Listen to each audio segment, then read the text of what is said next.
This is IAT814 Visual Analytics, Lecture 2.4, when we're talking today about data wrangling and metadata. So data wrangling is the process of manually converting or mapping data from one raw form to another. And the purpose for doing this is for more convenient consumption of the data with the help of semi-automated tools. And typically what is meant by data wrangling is the management of data, getting it all together, and defining the complete schema or schemae, multiple schemas. Now, one of the things to bear in mind is that data wrangling is actually a kind of a difficult suite of tasks to engage in. When you deal with complex data, it is hard to understand the various complexities when you start. And part of the job of data wrangling isn't just the details of manipulating one data type and fitting it into that field. It's understanding the relationship of the various data fields, what a particular table might mean, why this table puts certain variables together, and transforming that into a form that can be used for analytical tasks that don't directly fit with the original table or tables that you've got. Something that's very important to bear in mind is that it often takes a significant proportion of the time of any analytics job. And one of the things I was going to put on this slide as I was putting it together is it's not just you who's having this problem. That is to say, when you start to deal with real data, often folks find it difficult to deal with the arbitrary complexity of the data formulation, the way the tables are organized. And part of the job there is about learning to put yourself in the mind of the folks who constructed the data set, and that can be very difficult. One of the things that often makes that difficult is that sometimes data is not necessarily well documented. It's not as organized with the idea in mind that some other party other than the organization who put that data together is going to look at it and understand it. When data is presented on the World Wide Web or is being consumed in a semi-automatic manner or is the result of a consortium of people working together, data wrangling is a little bit easier because the job of explaining how the data is organized needs to be done at the start of making it publicly available. But that's not always the case. Okay. So let's give a little example of data wrangling. This is really just a tiny example. And what we're going to talk about in experiment data is that you have a number of variables or dimensions. In experiments, typically variables are classified as dependent. Typically, those are variables of primary interest. So, for example, in a hypertensive drug trial, it might be blood pressure that you care about. The purpose of the drug is to lower blood pressure, so to reduce the risk of stroke, and so therefore it's a dependent variable. Does the drug reduce blood pressure in people who take the drug? And it's what we want to know about in the experiment. Independent variables, or predictor variables, shown in the center here, are called sometimes a factor when controlled by an experimenter. So, for example, a factor that might be present is the sex of the person who's taking the drug. It is independent and can be selected by the experimenter. We're going to have a group of men who are age 50 to 60 who are going to take this drug, and another group of women who are age 50 to 60 who are going to take this drug, and the independent variable is the sex of the individuals taking the drug. The third variable are random variables, things that are not controlled by the experimenter, but are just simply, in the experimental sense, what is true about the individuals coming in the door. So, for example, a random variable might be whether the person smokes or not, or whether they have heart disease or arthritis, or any other kinds of things that might affect the outcome of an experiment that is measuring the effectiveness of a drug. These are all experimental terms, and it might be the case that you have to figure out how they apply to analysis of experimental data that comes out of the result of doing a trial like this. So you might end up in this trial coming up with a table of observations. What we're showing here is the month when the observation was taken, and a number indicating the blood pressure of the control group in March. And here we have the number for April, May, June, July. And similarly, we get blood pressure numbers for the placebo, that is to say, sugar pills, a pill that does nothing. The control is no drug at all. 300 milligrams is the quantity of the experimental drug at a lower dosage, and 450 milligrams is the higher dosage drug. And you get a measure of blood pressure for each one of those months there. So 4 treatments, 5 months shown in this table. Now, and this right here is, this single row in the table is a data case, and that's the data case for March. And it might be the case that what you're really interested in doing is organizing your data such that that row is the primary thing that you want to deal with. Another commonality, of course, is that this column, for example, is the results for the 300 milligram dosage for each of those months.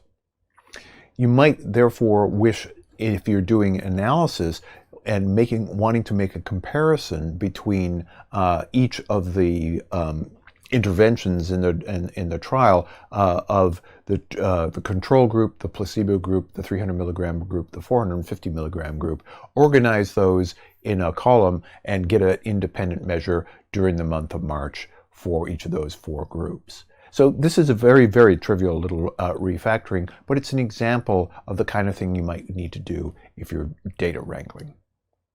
So data comes in many different forms. This cloud of application icons is intended to get that point across, and typically it's not the way you want it. The kinds of concerns that you have to deal with in the details of data wrangling are things like formats and types, and getting the files that you want that represent the information or contain the information you're looking for. And sometimes the information you're looking for might be stored in a relational database and might need to be generated as a result of joining or doing database operations to get a collected table that is distributed amongst various tables within the database. And you might want to also deal with the structure and relations that are present in the data collection and figure out what the purpose on the analytical aggregation methods that are used in the data storage that you've got to be able to analyze. And it's not just formats. One of the things that I'm intending to get across with this suite of images here is that sometimes data is coming from a field that you're not necessarily familiar with, and the field, the group of folks who work, say, in geographic information systems, they have their own language to express themselves, their own way of organizing their data. And if you're getting data from a source like this and data from a source like this, which this might be biological data, you need to be able to translate practically between the languages spoken by the 2 groups of practitioners, so that you can also deal with information coming from data generated by those practitioners. And so what that means is that sometimes when you're doing data wrangling, you're having to do data integration. And that is the case when data comes from several applications, because each application might have a different aspect of the data, and what you're trying to do is put all that data together to be able to analyze it as a whole. And when you're doing integration, these kinds of problems come into play. Things like file layout, encoding, dealing with field names, systems, schema, and to some degree what's called data heterogeneity are big issues. Data heterogeneity really means that one application stores the kind of information that you're looking at in one method using one suite of names, and another application that kind of does the same thing stores its information with a different kind of naming scheme and a different kind of organizational idea. Think of the way various animation tools store their data. So, for example, Maya stores its data and names things in one way, Cinema 4D organizes things in another way, and Blender organizes its information in yet another way. It's the same kind of problem when there are multiple different types of tools that are intended to do roughly the same kind of job. You're going to have to deal with the differences from application to application. And when you're dealing with multiple data sources, you typically have to deal with getting an understanding of each of the way in which the data is organized for each of those data sources, and coming up with a means by which you can get the data to merge the data from all those data sources in a manner such that it actually makes sense, that data ends up in the same fields that actually means the same thing. So commonly what that means is the stuff that's indicated in this red box. The first thing you have to do is come up with a complete schema that it deals with all of the different data organization methods for each of the applications or fields that you're getting things from. Decide on a unique identifier for each data item, some kind of index or ID, extract information from each of the data sources, and then merge them together. That sounds simple, but the key job of extracting and merging is to make sure that the information coming from multiple sources are ending up in the right spot together. The fifth step that you might then need to do is to transform that data that it's been merged together into a form that's suitable for being used in a visualization system, and then go ahead and load it up. So the short version of this slide is that data integration requires a significant amount of work, and this is the kind of the strong version of data wrangling, is dealing with multiple sources of this nature. Some things that you might need to deal with as you're doing a task like this is to deal with the metadata, which is descriptive information about the data. Now, the simple version of metadata, we haven't shown this table before, but here's a table in which each data case is shown in columns, and each row is an individual variable. I've just transposed rows and columns in this thing. This is an identifier row. This might be the age. This is the time that's these individuals joined, say, SFU, and this last row here is the grade point average of each of those individuals: Mary, Tom, and Louise. Sometimes the metadata is very simple, like this is just a name for what the field is and a type to indicate what the valid range of the data is, and whether it's numeric data or ordinal or nominal or whatever it is. Clearly, Mary, Tom, and Louise are nominal data fields, data values.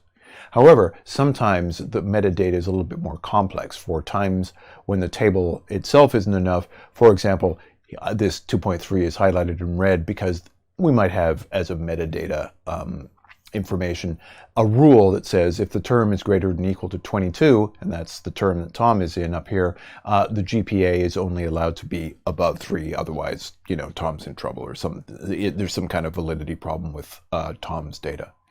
Missing values, uncertainty, or importance are all examples of metadata, things that are about the data but are not being analyzed directly, but are being used to inform the analysis.